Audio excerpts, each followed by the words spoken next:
மெயின்ஸை பொறுத்த வரைக்கும் நம்ம ரைட்டிங் ஸ்கில்லுக்கு வந்து அதை பொறுத்து தான் நம்மளோட சக்ஸஸ் உண்டு.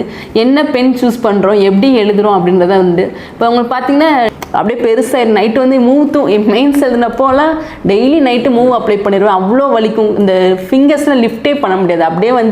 அப்படியே டம்ப மாதிரி இருக்கும். ஸோ அதை எப்படி அது மாதிரி எக்ஸாம் எழுதுக்கப்புறம் இந்த வெயின்ஸ் எல்லாம் நல்லா ஆக்டிவேட் ஆகுன்றதுக்காக அந்த ஸ்மைலி பால் இருக்கு இல்லையா, அது மெயின்ஸில் நான் ஃபர்ஸ்ட் அட்டெம்ப்ட்லேயே கிளியர் பண்ணுறதுக்கு காரணம் மெயின்ஸ் பார்த்தீங்கன்னா மெயின்ஸோட சக்ஸஸ் டிபெண்ட்ஸ். யூத் பேப்பரின் இனிய வணக்கம். மறக்காம சப்ஸ்கிரைப் பண்ணுங்க, பக்கத்தில் இருக்க பெல் ஐகானை கிளிக் பண்ணுங்க. தேங்க்யூ. யூத் பேப்பர் நண்பர்களுக்கு வணக்கம். என்னோட நேம் செல்விசா Saranya. TNPSC group 1 exam 2019 all over தமிழ்நாட்டில் ரேங்க் 13 எடுத்து இப்போது ஆத்தூர் வருவாய் கோட்டாட்சியராக கடந்த ஜூன் 2021 பணியாற்றி வருகிறேன். நீங்கள் படிக்கும்போது தெளிவாக இருக்கணும். நீங்கள் ப்ரிப்பரேஷன் என்ட்ராகும் போதே what to study what not to study. Once preparation very first டேவே நீங்கள் வந்து சிலபஸை பார்த்துடணும். ஸோ நீங்கள் பார்த்தீங்கன்னா புக்கில் அட்டை படித்தா நீங்கள் எக்ஸாம் கிளியர் பண்ண முடியாது. அந்த சிலபஸில் அந்த கவர் ஆகுதா, இட்ஸ் நாட் தட் நான் அட்டை படிச்சுட்டு நான் எக்ஸாம் கிளியர் பண்ணிடுவேன் அப்படிலாம் இல்லை. நீங்கள் சிலபஸை கவர் பண்ணிட்டீங்களா அப்படின்றது தான் உங்கள் சக்ஸஸ் இருக்குது.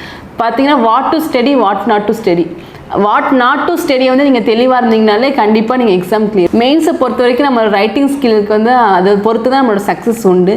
என்ன பென் சூஸ் பண்ணுறோம், எப்படி எழுதுகிறோம் அப்படின்றத உண்டு. இப்போ உங்களுக்கு பார்த்தீங்கன்னா நிறைய எழுதணும், டைமே பத்தாது, ஸ்பீடாக எழுதுறது மட்டும்தான் வேலை. எதுவுமே தண்ணி குடிக்க கூட மெயின்ஸ் பொறுத்த வரைக்கும் டைம் இருக்காது. ஸோ நீங்கள் எழுதும்போது கண்டினியூஸாக எழுதும்போது ஸ்வெட் ஆகும். ஆப்வியஸாக வந்து நம்மளுக்கு வந்து எக்ஸாம் ஹால் ஒன்றும் ஏசி ரூம் கிடையாது. அந்த சென்டரில் ஃபேன் ஒர்க் ஆகாமலும் இருக்கலாம். எந்த ஒரு அட்மாஸ்பியர் எந்த எக்ஸாம் சென்டர்னு தெரியாது. ஏதோ ஒரு கவர்மெண்ட் ஸ்கூல் அது ப்ரைவேட் ஸ்கூல், அன்னைக்கு கரண்ட் கட் ஆகாமல் இருக்கலாம், ஃபேன் ஒர்க் ஆகாமல் இருக்கலாம். ஸோ எந்த ஒரு அட்மாஸ்பியரையும் நம்ம ஃபேஸ் பண்ணணும். ஸோ நம்ம எழுதிக்கிட்டு இருக்கும்போது கண்டினியூஸாக 3 hours எழுதுகிறோம். கையில் ஸ்வெட்டிங்கிறது காமன். ஸோ ஸ்வெட்டாக என்ன செய்யணும்னா பென் அப்படியே வலிக்கிக்கிட்டு கீழே இறங்கும். ஸோ நான் யூஸ் பண்ண ட்ரிப்ஸ் பார்த்தீங்கன்னா ஃபஸ்ட்டு இனிஷியலாக வந்து அந்த கிளாஸியே இருக்கிற பெண்ணு தான் பிடிச்சிட்டு இருந்தேன். ஸ்வெட்டாக ஆரம்பிச்சதுக்கப்புறம் ஒரு ரப்பர் கிரிப் இருக்கிற மாதிரி பென் யூஸ் பண்ணதுக்கப்புறம் எனக்கு ஃபேமாக கிரிப் கிடச்சிது, பெண்ணை ஹோல்ட் பண்ணுற கிரிப் கிடச்சிது. ஓகே, பென் நம்ம வந்து ஸ்பீடாக எழுதுகிறோம், கண்டினியூஸாக எழுதுகிறோம். பென் வந்து வெயிட் கொடுக்கக்கூடாது. சப்போஸ் நீங்கள் இப்படி எழுதுறீங்க அப்படின்னா பின்னாடி நிறைய பேர் வந்து அந்த டெண்டன்ஸ் இருக்கும் கேப்பை மாற்றுறதுல. ஸோ உங்களுக்கு வந்து பெண்ணோட வெயிட் இன்க்ரீஸ் ஆகும். உங்களுக்கு ப்ரெஷர் எல்லாம் இங்கே போயிட்டு இருக்கும், ஸ்பீட் கிடைக்காது, கொஞ்சம் ஹெவினஸ் இருக்கும். நம்ம 3 hours எழுதுகிறோம், இவ்வளோ ஹெவி வெயிட்டை கேட்ச் பண்ணிட்டு எழுதுறோன்றப்போ நம்மளோட ஸ்பீட் குறையும். ஸோ அதுக்கு வந்து நான் ஃபாலோ பண்ணது வந்து எந்த ஒரு கேப்பும் யூஸ் பண்ணாமல் ஜஸ்ட் ஒரு பென் எழுதினேன். ஜஸ்ட்டு கேப் இல்லாமல் லைட் வெயிட் பென்னில் தான் எழுதினேன். ஸோ தட் லைட் வெயிட்டாக இருந்தால் நம்ம ப்ரெஷர் அதிகமாக இருக்காது, ஸ்பீடாக எழுதலாம் அப்படின்றது ஒன்று. அப்புறம் நீங்கள் பென் வந்து டிஎன்பிஎஸ்சியில் பார்த்தீங்கன்னா அந்த குவாலிட்டி ஆஃப் பேப்பர் இப்போ நல்லாயிருச்சு. முதல்ல பார்த்தீங்கன்னா நெக்ஸ்ட் பேஜ்லலாம் வந்து ஃபால் ஆகும் அப்படின்னு சொல்லுவாங்க. ஸோ அப்போ இங்க் பென்லாம் யூஸ் பண்ண மாட்டாங்க. இப்போ you can use ink pen. நல்ல குவாலிட்டி ஆஃப் பேப்பர்ஸ் வந்துருச்சு. தென் எவ்ரி ஒன் வந்து இந்த மாதிரி பார்த்தீங்கன்னா கிளாஸியாக இருக்கும். பென்ஸ் பார்த்தீங்கன்னா கிளாஸியாக இருக்கும். அது பார்த்தீங்கன்னா நீங்கள் எழுத வந்து ஸ்வெட் ஆச்சுன்னு வச்சுக்கோங்களேன், இப்படியே கை வந்து பின்னாடி வந்துட்டு உங்களுக்கு வலிக்கிட்டு பின்னாடி வந்துடும். ஒவ்வொரு டைம் இதுக்கு ஒரு 10 seconds. எவ்ரி செகண்ட் வந்து வேல்யூ. மெயின்ஸை பொறுத்த வரைக்கும் ஒவ்வொரு நிமிடமுக்கும் வந்து வேல்யூ இருக்குது. ஸோ நம்ம எந்த ஒரு செகண்டையும் வேஸ்ட் பண்ணக்கூடாது. ஸோ இந்த மாதிரி அவாய்ட் பண்ணுறதுக்கு நான் வந்து ஒரு கிரிப்பு கிடைக்கணும் அப்படின்றதுக்காக ஒரு ரப்பர் இருக்கிற மாதிரி பென் சூஸ் பண்ணிக்கிட்டேன். ஸோ இதெல்லாம் வந்து அவங்கவுங்களுக்கு ஓன் ஸ்ட்ராட்டஜி. நீங்கள் உங்களுக்கு ஒரு ஸ்ட்ராட்டஜி வைக்கணும். இட்ஸ் நாட் தட் நான் இந்த மாதிரி ஃபாலோ பண்ணேன் நீங்களும் ஃபாலோ பண்ண அவசியம் இல்லை.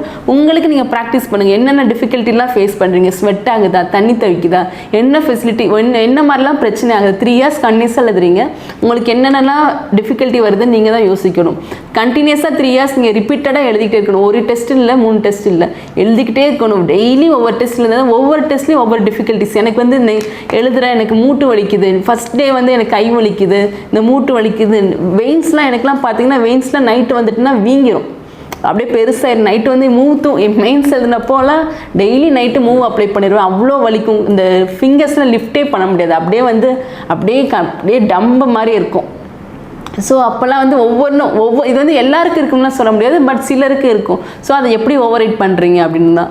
அது மாதிரி எக்ஸாம் எழுதுக்கப்புறம் இந்த வெயின்ஸ் எல்லாம் நல்லா ஆக்டிவேட் ஆகுன்றதுக்காக அந்த ஸ்மைலி பால் இருக்கு இல்லையா, அதை ப்ரெஸ் பண்ணி அதை யூஸ் பண்ணிட்டு இருந்தோம்னா அந்த வெயின்ஸ் எல்லாம் ரிலாக்ஸ் ஆயிரும். ஸோ இந்த மாதிரியெல்லாம் டாக்டிக்ஸ் எல்லாம் ஃபாலோ பண்ணோம்னா கண்டிப்பாக மெயின்ஸ் வந்து உங்களுக்கு ஈஸி கேட் வாக் தான். இப்போ கை ஏன் வலிக்குது அப்படின்னு பார்த்தீங்கன்னா நீங்கள் ஃபஸ்ட் டைம் 3 years லைஃப்பில் இது மாதிரி எழுதிக்கவே மாட்டீங்க. ஸ்கூல்லையுமே 100 marks தான் எழுதிருப்போம், இன்ஜினியரிங் ரொம்ப பெருசாக எழுதிருக்க மாட்டோம். ஐ மீன் காலேஜ் எந்த டிகிரியாக இருக்கும், இவ்வளோ பெருசாக வந்து கன்சிஸ்டண்ட்டாக திங்க் பண்ணி பிரெயினும் 3 இயர்ஸ் திங்க் பண்ணணும், கையும் 3 இயர்ஸ் வேலை செய்யணும், எந்த ஒரு டிஸ்ட்ராக்ஷன் இல்லாமல். ஸோ ஃபஸ்ட் டைம் லைஃப்பில் வந்து 3 இயர்ஸ் ஃபோக்கஸ் பண்ணி இப்போ தான் நம்ம லைஃப்லேயே பண்ணுறோம். ஸோ அப்படின்றக்கப்ப நம்ம பாடி வந்து அதை வந்து பாடிக்கும் புதுசாக இருக்கும், உடம்புக்கும் புதுசாக இருக்கும். ஸோ அதை எப்படி அடாப்ட் பண்ணுறோம், நம்ம பாடியை எப்படி நம்ம வந்து மோல்ட் பண்ணுறோம் அப்படின்றது உண்டு. ஃபஸ்ட் டைம் இப்படி பண்ணுறதுனால ஆப்வியஸாக இருக்கும். இந்த வெயின்ஸில் இவ்வளோ நாள் யூஸ் பண்ணியிருக்க மாட்டோம், ஃபஸ்ட் டைம் யூஸ் பண்ணுறோம். ஸோ அந்த ஃபஸ்ட் டைம் அது பண்ணுறதுனால ஒர்க் ஆகுது. இத்தனை நாள் ஆக்டிவிட்டே இல்லாத வெயின்ஸு இப்போ தான் ஒர்க் ஆகுன்றப்போ அது அதோட அப்நார்மலிட்டிஸ் வரதான் செய்யும். It's a common. பயப்பட வேணாம், எனக்கு எக்ஸாம் எழுதுறேன் கையெல்லாம் வீங்கி போச்சு இனிமேல் நான் எழுத மாட்டேன் அப்படின்லாம் எந்த ஒரு பயமும் தேவையில்லை. It's a common thing. So நீங்கள் எப்படி பண்ணுறீங்க, சுடுதண்ணியில் ஒருத்தரும் கொடுக்கலாம்னு கொடுக்கலாம். இந்த நான் இந்த பால்லாம் ப்ரெஸ் பண்ணேன், பால்லாம் ப்ரெஸ் பண்ணும்போது இந்த வெயின்ஸ் ரிலாக்ஸ் பண்ணி வர்றப்போ அது வந்து நார்மல் ஆயிரும். ஸோ அப்படி பார்த்தீங்கன்னா ஒரு ஃபஸ்ட்டு 1 மந்த் கண்டிப்பாக நீங்கள் டெய்லி டெஸ்ட் எடுக்கும்போது முதல் 1 மாதம் வந்து இந்த மாதிரி கைவலி இருக்கும். அதுக்கப்புறம் நீங்கள் போக கைவலி எதுவுமே இருக்காது. எக்ஸாம் முடிச்சு ஒரு 5 மினிட்ஸ் அப்படியே ரெஸ்ட் எடுத்துரு. உடனே வந்து நான் ஒன்று எக்ஸசைஸ் பண்ண மாட்டேன். ஃபஸ்ட்டு திங் வந்து இப்படி கம்ப்ளீட்டாக கம்ப்ரெஸ் பண்ணிவிட்டு கம்ப்ளீட்டாக ஹோல்ட் பண்ணிவிட்டு ரிலாக்ஸ் பண்ணணும். இப்படி பண்ண வந்து வலி பயங்கரமாக இருக்கும். பட் ஆஃப்டர் 5 மினிட்ஸ் பார்த்தீங்கன்னா உங்களுக்கு வந்து ஓரளவுக்கு நர்வ்ஸ் எல்லாம் வந்து வெயின்ஸ் எல்லாம் வந்து ரிலீஸ் ஆக ஆரம்பிச்சிடும். நெக்ஸ்ட்டு அந்த பால், அந்த ஸ்மைலிங் பால் வந்து அது ஒரு 10 மினிட்ஸ் ப்ரெஸ் பண்ணிகிட்டு இருக்கப்போ அப்போயும் உங்களுக்கு பெயின் ரெடியூஸ் ஆயிரும். ஒன்ஸ் பெயின் ரெடியூஸ் ஆனதுக்கப்புறம் நீங்கள் நைட்டு சில டைம்ஸ் அப்போ ரெடியூஸ் ஆயிரும், தூங்கும்போது வலிக்க ஆரம்பிக்கும். ஸோ நான் அந்த டைம் ஏதாச்சும் ஆயின்மெண்ட் அந்த மாதிரி அப்ளை பண்ணிட்டு நார்மல் ஆயிரும். பட் இந்த இது ஜஸ்ட் ஒரு 1 மந்த் தான், அதுக்கப்புறம் உங்கள் பாடி அடாப்ட் ஆயிரும், எந்த ஒரு இஷ்யூஸும் வராது. ஹேண்ட் ரைட்டிங் பொறுத்த வரைக்கும் நான் என்ன சொல்லணும்னா, எல்லாருமே ஹேண்ட் ரைட்டிங் நல்லா இருக்காது. மோஸ்ட்லி கேர்ள்ஸுக்கு ஹேண்ட் ரைட்டிங் நல்லா இருக்கும், பாய்ஸ்க்கு நல்லா இருக்காது. அது ஸ்டீரியோ டைப் சொல்கிறது. பட் இப்போ அப்படிலாம் இல்லை. But still handwriting it's matter. More than ஹேண்ட் ரைட்டிங்கோட ப்ரெசன்டேஷன் தான். எவ்வளோ அழகாக ப்ரெசென்ட் பண்ணி நீட்டாக வந்து பாயிண்ட் பை பாயிண்ட் ப்ரெசென்ட் பண்ணுறது, மொத்தமாக பேராகிராஃப் இல்லாமல் எதை வந்து அந்த இப்போ உங்களுக்கு ஒரு பாயிண்ட் தெரியுதுனால அந்த பாயிண்ட்டை வந்து எவால்வேட்டர் பார்க்கணும். ஸோ எதர் அண்டர்லைன் பண்ணுறது இல்லை. இப்போ முதல்ல நம்ம ஸ்கூல் படிக்கும்போது கலர் பென்ஸ் யூஸ் பண்ணோம். பட் டிஎன்பிஎஸ்சி பொறுத்த வரைக்கும் வேறு எந்த கலர் பென் யூஸ் பண்ணக்கூடாது. ஃபஸ்ட் பேஜில் எந்த பெனில் ஸ்டார்ட் பண்ணீங்களோ அதே பேஜில் எண்ட் பண்ணணும். ஸோ இந்த மாதிரி சூழ்நிலையில் எவாலுவேட்டரோட அட்டென்ஷனை நீங்கள் சீக் பண்ணணும். அப்படின்றப்போ ஏதாச்சும் ஒரு டிஃப்ரெண்ட்டாக நீங்கள் ஒரு மேப்போ ஃப்ளோ சார்ட்டோ உங்களுக்கு தெரிஞ்ச பாயிண்ட்டை கண்டிப்பாக எவாலுவேட்டரை அட்ராக்ட் பண்ண வைக்கணும். ஸோ அதுக்கு நீங்கள் பாக்ஸ் போடுறதோ ஒரு மேப்போ ஃப்ளோ சார்ட்டோ டயக்ராமோ ஏதோ ஒரு விதத்தில் டிஃப்ரென்ஷியேட் பண்ணிங்கன்னா கண்டிப்பாக நிறைய மார்க்ஸ் கெயின் பண்ணலாம். மெயின்ஸ் பார்த்திங்கன்னா உங்களுக்கு நம்ம ப்ரிலிம்ஸ் வந்து அப்ஜெக்டிவ் டைப் ஜஸ்ட்டு ஆப்ஷன் இருக்கும், அதை ஒன்று சூஸ் பண்ணால் போதுன்ற மாதிரி இருக்கும். பட் மெயின்ஸில் நீங்களே அந்த பாயிண்ட்ஸ் எல்லாம் ஒவ்வொரு பாயிண்ட்டையும் நீங்களே டிசைன் பண்ணி ப்ரெசென்ட் பண்ணுற மாதிரி இருக்கும். அப்படின்னு பார்க்குறப்போ உங்களுக்கு ப்ரிலிம்ஸை ஜஸ்ட்டு சிங்கிள் லைனில் இருக்கிறத நீங்கள் 2 பேஜஸ் 3 பேஜஸ் ப்ரெசென்ட் பண்ணுறப்போ கண்டிப்பாக டிஃபிகல்ட்டாக தான் இருக்கும். நான் என்ன சொன்னால் ப்ரிலிம்ஸ் டைம்லேயே I was preparing for mains. ஒரு இதை படித்தேன், ஒரு கான்செப்டை படித்தேன்னா பாயிண்ட் பை பாயிண்ட் அந்த கொஸ்டினுக்கு ஆன்சர்னு பார்க்காம அந்த கான்செப்டாக தான் படித்தேன். ஸோ கான்செப்டாக படிக்கிறப்போ it will be helping for both prelims and mains. So அந்த லைனை பற்றி கேட்டால் ப்ரிலிம்ஸில் எழுதலாம், அந்த இது ஹெட்டிங் கொடுத்து ஒரு 5 மார்க்ஸில் கேட்டால் அதுவும் ப்ரெசென்ட் பண்ணுற மாதிரி இருக்கும். ஸோ உங்களுக்கு ரைட்டிங் பார்த்த வரைக்கும் நீங்கள் எப்போ நீங்கள் ப்ரிலிம்ஸ் அப்போ மெயின்ஸையும் சேர்த்து படிக்கிறீங்களோ அப்போ தான் வந்து மெயின்ஸ்க்காக டைம் இந்த 3 மந்த்ஸில் நீங்கள் மெயின்ஸ் கண்டிப்பாக கிளியர் பண்ண முடியாது. ப்ரிலிம்ஸ் படிக்கும் போதே அந்த கான்செப்ட் எல்லாம் கவனமாக வந்து ஸ்டோர் பண்ணி வச்சுட்டா தான் நீங்கள் மெயின்ஸில் ப்ரிப்பேர் பண்ண முடியும். ஏன்னா ஜஸ்ட்டு 3 மந்த்ஸ் தான் மெயின்ஸுக்கு டைம், புதுசாக எதுவும் ப்ரிப்பேர் பண்ண முடியாது.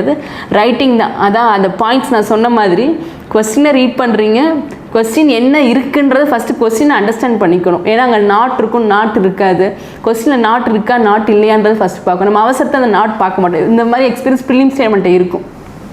ஸோ அது மாதிரி மெயின்ஸ்லேயும் கொஸ்டினை கிளியராக எக்ஸ்பிளைன் பண்ணணும், என்ன கேட்குறாங்கன்றதை ஃபஸ்ட்டு பார்த்துக்கணும். அதுக்கப்புறம் நம்ம வந்து யோசிக்கணும் என்னென்ன பாயிண்ட்ஸ்லாம் இருக்குது அப்படின்ட்டு யோசிக்கணும். ஏன்னா நமக்கு பென்சிலில் சைடில் எழுதி வைக்கிறதுலாம் டைமே இருக்காது, ஒவ்வொரு செகண்டும் வேல்யூபிள் டைம். ஸோ என்னென்ன பாயிண்ட்ஸ்லாம் இருக்கும், எப்படி கொஹீரண்ட்டாக அடுத்தடுத்து ப்ரெசென்ட் பண்ண, எந்த பாயிண்ட்டை ஃபஸ்ட்டு எந்த பாயிண்ட்டை செகண்டு, எப்படி கன்க்ளூட் பண்ண போகிறோம், எப்படி இன்ட்ரடியூஸ் பண்ண போகிறோம் அப்படின்னா ஜஸ்ட்டு நீங்கள் வந்து எனக்கு தெரிஞ்ச ஒரு பேஜுக்கு 3 மினிட்ஸ்னால் ஜஸ்ட்டு ஒரு 45 செகண்ட்ஸ் இந்த நீங்கள் எடுத்துக்கலாம். கொஸ்டினை ரீட் பண்ணி என்னென்ன பாயிண்ட்டு என்னென்ன பண்ண போகிறோம், அதுக்கப்புறம் உடனே ப்ரெசென்ட் பண்ணிட்டோம் வச்சுக்கோங்களேன், ஈஸியாக இருக்கும். என்னை பொறுத்த வரைக்கும் நான் எப்படின்னா எனக்கு படிக்கும் போதே அந்த பேஜ் அப்படியே ஸ்கேன் ஆயிரும். இப்போ ஒரு ஒரு புக்கு 6th ஸ்டாண்டர்ட் புக்கில் 7th பேஜ் லெஃப்ட்டில் படிச்சுட்டு இருக்கேன்னா அது பிக்டோரியலாக எனக்கு ஸ்டோர் ஆயிரும். நான் இந்த கொஸ்டின் சப்போஸ் எக்ஸாமில் கேட்குறாங்கன்னா நம்ம இந்த புக்கில் இந்த பாயிண்ட்லேருந்து லெஃப்ட்டில் இருந்தது, இந்த இடத்துல நம்ம வந்து அண்டர்லைன் பண்ணியிருந்தோம், இந்த இடத்துல ஒரு டயக்ராம் இருந்துச்சு, இங்கே எழுதிக்கிட்டு இருக்கும்போதே எனக்கு அது பிக்டோரியலாக என் கண்ணுக்கு முன்னாடி அந்த மாதிரி வரும். அது பார்த்தீங்கன்னா அதுக்கு எந்த ட்ரிக்கும் இல்லை. நீங்கள் கண்டினியூஸாக ஒன்லி ட்ரிக் இஸ் ரிவிஷன். திரும்பி திரும்பி படிக்கும்போது அந்த பேஜ் உங்களுக்கு ஆட்டோமேட்டிக்காக பிக்டோரியலாக ஸ்டோர் ஆயிரும். ஸோ பிக்டோரியல் ஸ்டோர் ஆகிறப்போ நீங்கள் வந்து ரொம்ப ஞாபகம் எடுத்துகிட்டு வரணும்னு அவசியம் இல்லை, அது ஈஸியாக இருக்கும். சோர்ஸ் பொறுத்த வரைக்கும் நான் ரொம்ப வாஸ்டாலாம் படிக்கலை. இது எல்லா புக்ஸையும் இப்போ நிறைய பேர் இந்த புக் படி அந்த புக் படி அப்படின்லாம் இல்லை. பேசிக் திங் வந்து ஸ்கூல் புக்ஸ் தான். ஸ்கூல் புக்ஸ் படிச்சுட்டு நம்ம எக்ஸ்ட்ராவாக 11th 12th புக்கு படிப்போம். ஏன்னா இவ்வளோ நாள் ஸ்கூல் வரைக்கும் ப்ரிலிம்ஸ்க்கு 10th புக்ஸ் வரைக்கும் தான் படிச்சிருப்போம். 11th 12th டீப்பாக படிச்சிருக்க மாட்டோம். லைட்டாக தான் ப்ரிலிம்ஸ் படிச்சிருப்போம்.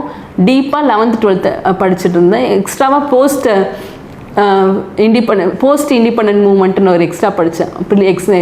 மெயின்ஸ் பொறுத்த வரைக்கும் ப்ரிலிம்ஸோட எக்ஸ்ட்ராவாக என்ன படித்தோன்னா 11th 12th புக்கை கொஞ்சம் டீப்பாக படித்தோம். இந்தியன் ஃப்ரீடம் மூவ்மெண்ட் மட்டும் தான் ப்ரிலிம்ஸ் படிச்சிருப்போம். போஸ்ட் இந்தியன் ஃப்ரீடம் மூவ்மெண்ட் எதுவுமே படிச்சிருக்க மாட்டோம். அது எக்ஸ்ட்ரா படித்தோம். Then one more thing is social issue. அது ரொம்ப ரொம்ப இன்ட்ரெஸ்டிங்காக இருக்கும். அதனால் நமக்கு கஷ்டமே இல்லை. ப்ரிலிம்ஸில் சோஷியல் இஷ்யூ பற்றி படிச்சிருக்கவே மாட்டோம், புதுசாக இருக்கும். ஸோ அந்த இது ரொம்ப இன்ட்ரெஸ்டிங்காக இருந்தது. கரண்ட் அஃபேர்ஸ் ரிலேட்டடாக இருந்ததுனால அதுவும் ஈஸியாக தான் இருந்தது. மெயின்ஸில் நான் ஃபஸ்ட் அட்டெம்ப்ட்லேயே கிளியர் பண்ணுறதுக்கு காரணம் ப்ரிலிம்ஸ் படிக்கும் போதே மெயின்ஸும் சேர்த்து டீட்டெயிலாக படித்தேன். அந்த கான்செப்டே படிச்சுட்டேன். வாட்னு தெரியாமல் அது டீட்டெயில்டாக கான்செப்டே படிச்சுட்டு அந்த கான்செப்டே ஞாபகம் வச்சுட்டதுக்கு மெயின் காரணம். தென் ஸ்பீட் டெவலப் பண்ணது. ஃபஸ்ட்டு 1 month ஸ்ட்ரகிள் ஃபேஸ் பண்ணோம். ஸ்ட்ரகிள் நம்ம கண்டிப்பாக கிளியர் பண்ணணுன்றப்ப நைட் பகல் தூங்காமல் படிச்சுட்டு தான் ஆகணும். ப்ரிலிம்ஸும் மெயின்ஸும் என்னோட இந்த வே ஐ ஸ்டடி எல்லாமே மாறிடுச்சு. அது நான் காலையில் 6 o'clock எழுந்திரிச்சு படிச்சுட்டு இருந்தது. இந்த இது வந்து பார்த்திங்கன்னா என்னோடய ஸ்ட்ராட்டஜிஸ் அப்படியே மாறிக்கிட்டே இருக்கும். கண்டினியூஸாக ஒரே இது இல்லாமல் மெயின்ஸ் பார்த்திங்கன்னா நான் ஓவர் நைட் படிப்பேன். ஏர்லி மார்னிங் தான் தூங்குவேன். ஸோ உங்களுக்கு என்ன சூட் ஆகுதோ அந்த மாதிரி ஃபாலோ பண்ணலாம். நான் வந்து குரூப் ஸ்டடி 2-3 பேர் தான் படிப்போம். ஒரு சின்ன சஜஷன், குரூப் ஸ்டடியை பொறுத்த வரைக்கும் மேக்ஸிமம் 4 பேருக்கு மேலே அலோவ் பண்ணாதீங்க. குரூப் ஸ்டடின்றது மேக்ஸிமமே 4 தான். ஏன்னா அதுக்கப்புறம் ஒவ்வொருத்தவங்க ஒவ்வொன்று சொல்லிகிட்டு இருக்கப்போ டிஸ்ட்ராக்ட் ஆகும்.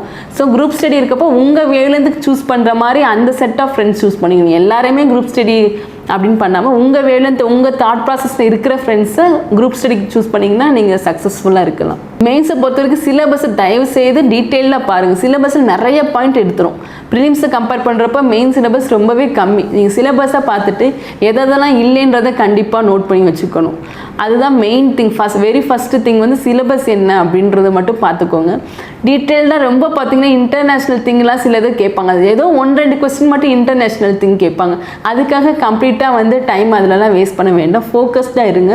மோஸ்ட்லி 11th 12th புக் படித்தாலே ஓரளவுக்கு கவர் ஆயிரும். செய்யக்கூடாது அப்படின்னா இப்போ மெயின்ஸ் வந்து ஆல்ரெடி இன்டர்வியூ ப்ரிப்பேர் பண்ணவங்கலாம் எழுதுகிறப்போ அவங்களுக்கு ஃபஸ்ட்டே ஸ்பீடெல்லாம் ஆல்ரெடி இருக்கும். ஸோ நமக்கு வந்து டிப்ரெஷன் இருக்கும். நம்ம இவ்வளோ கம்மியாக மார்க் எடுக்கிறோம், ப்ரிலிம்ஸ்லாம் இவ்வளோ நல்லா பண்ணோம், மெயின்ஸ் வந்ததுக்கப்புறம் இவ்வளோ கம்மியாக மார்க் இருக்கும், இவ்வளோ பேர் நல்லா பண்ணுறாங்க, சீனியர்ஸ்லாம் இருக்கிறாங்களே எப்படி பண்ணுறது அப்படின்னு ஒரு கைண்ட் ஆஃப் டிப்ரெஷன் இருக்கும். அதை நம்ம ஓவர் கம் பண்ணுறதுல தான் இருக்குது.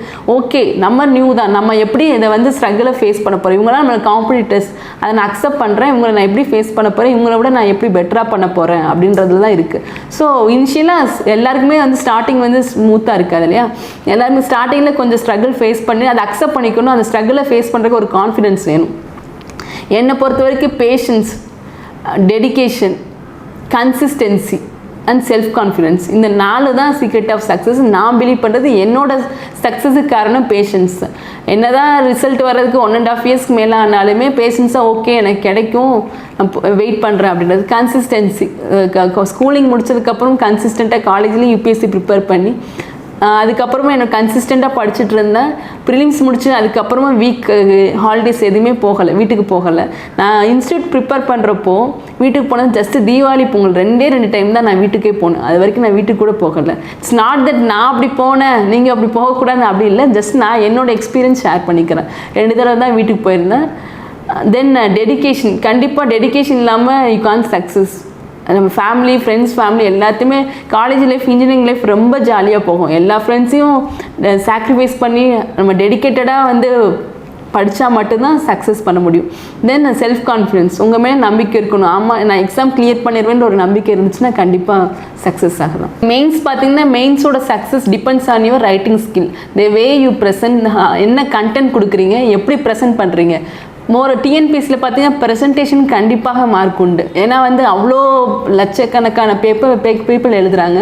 ஸோ அவ்வளோ பேப்பர் கண்டினியூஸாக திருத்திக்கிட்டு இருக்கும்போது உங்கள் பேப்பர் வந்து சம்திங் டிஃப்ரெண்ட்டாக இருக்கணும். அந்த பேப்பர் எவாலுவேட்டரோட அவரோட அட்டென்ஷனை சீக் பண்ணணும். ஸோ இந்த டிஎன்பிஎஸ்சி பொறுத்துக்கு ஒரு சக்ஸஸ்க்கு ஒரு இன்னொரு பாயிண்ட் வந்து கிளவராக வந்து நம்ம எவாலுவேட்டரை வந்து இந்த ஒரு ட்ரிக்கியாக வந்து அவரை அட்ராக்ட் பண்ணணும். அவரோட அட்டென்ஷனை சீக் பண்ணுறதுல தான் நம்ம வந்து மற்ற பேப்பரோட நம்ம பேப்பர் டிஃப்ரெண்ட்டாக இருக்கணும்னா எல்லா பேப்பரும் திருத்துறாரு, நம்ம பேப்பரை எவாலுவேட் பண்ணும்போது அவர் அட்டென்ஷன் சீக் ஆகணும். அது மாதிரி வந்து கிளவராக நம்ம வந்து திங்க் பண்ணி ப்ரெசென்ட் பண்ணோம்னா வச்சுக்கோங்க, கண்டிப்பாக வந்து நல்ல ஸ்கோர் கெயின் பண்ணலாம், மற்றவங்களோட டிஃப்ரெண்ட்டாக இருக்கும். ஸோ என்னை பொறுத்த வரைக்கும் பார்த்தீங்கன்னா நம்ம மெயின்ஸ் ப்ரிலிம்ஸில் படித்த ஃபேக்ட் எல்லாம் இங்கே கொண்டுட்டு வரேன். இப்போ வந்து கிரிட்டிக்கலி அனலைஸ் எவாலுவேட் டிஸ்கஸ் அப்படின்னு தான் இருக்கும். பட் 2 பாயிண்ட் அந்த ஒரு சப்போஸ் ஒரு விமன் எம்பவர்மெண்ட் மூமெண்ட் அப்படின்னு இருந்துச்சுன்னா ஃபஸ்ட்டு யார் பண்ணால் அது என்ன சக்ஸஸ் இருந்தது, அவங்க என்ன டிஃபிகல்ட்டி ஃபேஸ் பண்ணாங்க, இல்லை அவங்க சொன்ன கோட்டு நம்ம ப்ரிலிம்ஸை படிச்சுப்போம் இல்லையா, ஃபஸ்ட்டு விமன் இவங்க தான், ஃபஸ்ட்டு பார்லிமெண்ட்டில் விமன் போனவங்க இவங்க தான் அப்படின்ட்டு. ஸோ அந்த இதை வந்து ஒரு பாக்ஸில் கொண்டுட்டு வர்றது. ஸோ வந்து மற்றவங்க வந்து அந்த கிரிட்டிக்கலி அனலைஸ்னால் 0.1 0.2 0.3 அப்படி தான் எழுதுவாங்க. நம்ம எக்ஸ்ட்ராவாக ஒரு ஃபேக்டை கொண்டுட்டு வந்து ஒரு பாக்ஸ் போட்டு இவங்க தான் ஃபஸ்ட்டு விமன், இவங்க வந்து இந்த மாதிரி ஒரு கொட்டேஷன் சொன்னாங்க அப்படின்னு ஒரு டிஃப்ரெண்ட்டாக கொண்டு வந்தோன்னா இந்த டிஃப்ரெண்ட்டாக மற்ற பேப்பர் திருத்தும் போது இதுக்கு வந்து ஒரு எக்ஸ்ட்ரா மார்க்ஸ் வரும்.